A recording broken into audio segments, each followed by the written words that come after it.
ako, anak!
Sila po ako ng silangan tulong. Talagang halos inubos ko lahat ang boses. Sabi ko, Panginoon, wala akong ibang matatakbuhan kundi kayo lang talaga po makakatulong sa akin. Sabi ko, isang malalaman po. Sabi ko, bakit yung po galing ng kinuha yung anak ko?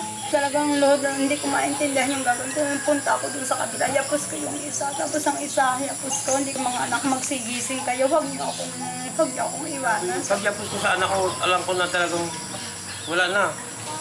Paglingon ko doon sa isa na yung kay Kathleen, bumubula na yung bibig. Binalikan ko pa ulit. Nag-iiyak ako. Niyapos ko ulit. Sobrang sakit na nangyari.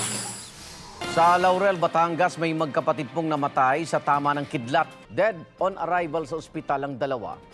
Nangyari insidente nitong tanghali ng linggo at nilibing na sila kahapon. Walang salita ang kayang maglarawan sa sakit na dulot ng bigla ang pagpanaw ni na Casey at Kathleen. Kaya hindi alam ng mag-asawang Jason at Teresa at ng kanilang natitirang mga anak kung papaano pa makakabangon sa matinding pagsubok na ito. Hindi pa rin po ako makapaniwala. Basta lang, nasa tabi namin. Alam ko, nasa tabi pa po namin siya. Kaya po pag nagbukasan po ang pasukan, sila po yung halos nakahanda na yung kanilang mga panligo, damit, at ang kanilang mga baong pagkain, pera, nakaano na po. Yung po maalala ko sa kanila. Kaya sabi ko, paano pag nagpasukan, mamimiss ko po yung ginagawa ko sa kanila.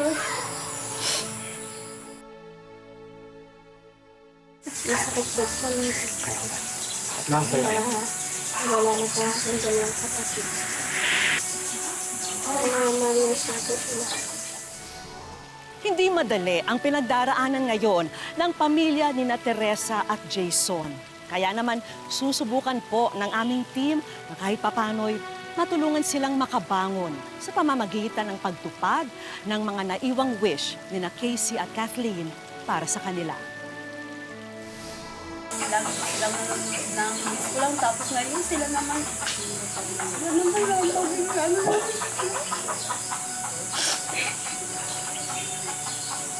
Ano sabay ba na yung kaya ako palutin na naman. Ay, mga po po sila. Siguro ito po ang sinasabi nila sa amin. Na hindi sila magpapaano sa amin. Ibibigay nila ang kanilang mga aming mga pangangailangan, kanilang mga pangarap. Mahal po po sila.